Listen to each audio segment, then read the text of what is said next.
আজকে ছোট ভাই আর আমি ওকে ডাক্তার দেখাতে নিয়ে গিয়েছিলাম। তারপর ভাবলাম একটু আমরা বাইরে বসে খাওয়া দাওয়া করি।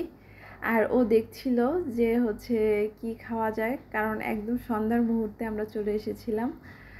আর ও বলছিল যে তুই কি নিবি? তা আমি বললাম যে আমি কিছুই নিব না।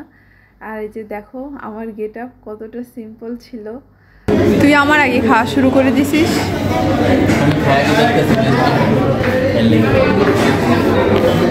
সস নাই?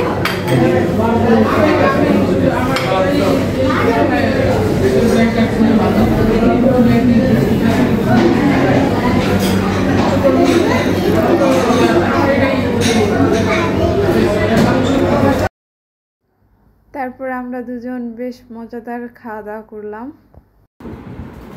অনেক শপিং করা হয়েছে, অনেক শপিং করে নিয়ে আসা হয়েছে, অনেক 1000 টাকার বেশি। আর ও আর আমি বসে এখন এগুলো সব সেট করে তারপর দেখাচ্ছি। শপিংগুলো করে মেন্টালি ভাবে আমি না শপিংয়ের মধ্যে এই জিনিসটা আমি নিয়েছি। এই যে সব কিছু খুব সুন্দর করে অর্গানাইজ করে রাখা যায়। তো অবশ্যই জানাবে কেমন হয়েছে। তারপর নিয়েছি এই পানির ফিল্টারটা।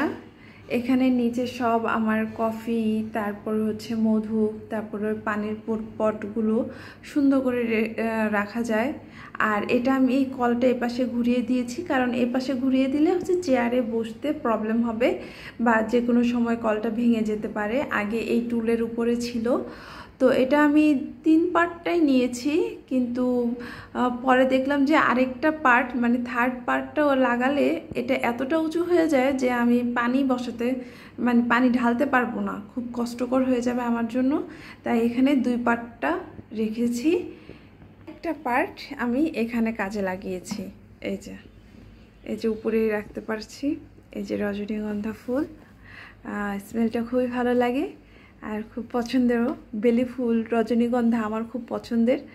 তো তোমাদের কাদের কাদের পছন্দের অবশ্যই কমেন্টসে জানিয়ে দিও। আর এই পানির পটগুলো নিয়েছি ফুড গ্রেড। এই যে, তো অবশ্যই জানাবে কেমন হয়েছে। আমার খুব ভালো লাগে। আর ওই মানে ওয়াটার বোতলগুলো যেগুলো কিনতে পাওয়া যায়, যে আমরা 2 লিটার 1/2 লিটার কিনে খাই, ওগুলোতে আসলে রেগুলার পানি খাওয়া উচিত না। তাই আমি এই পটগুলো আপাতত নিয়েছি। তো আস্তে আস্তে চেষ্টা করব এগুলো বাদ দিয়ে কাচের পটগুলো ইউজ করার। তো অবশ্যই জানাবে শপিংগুলো কেমন হয়েছে।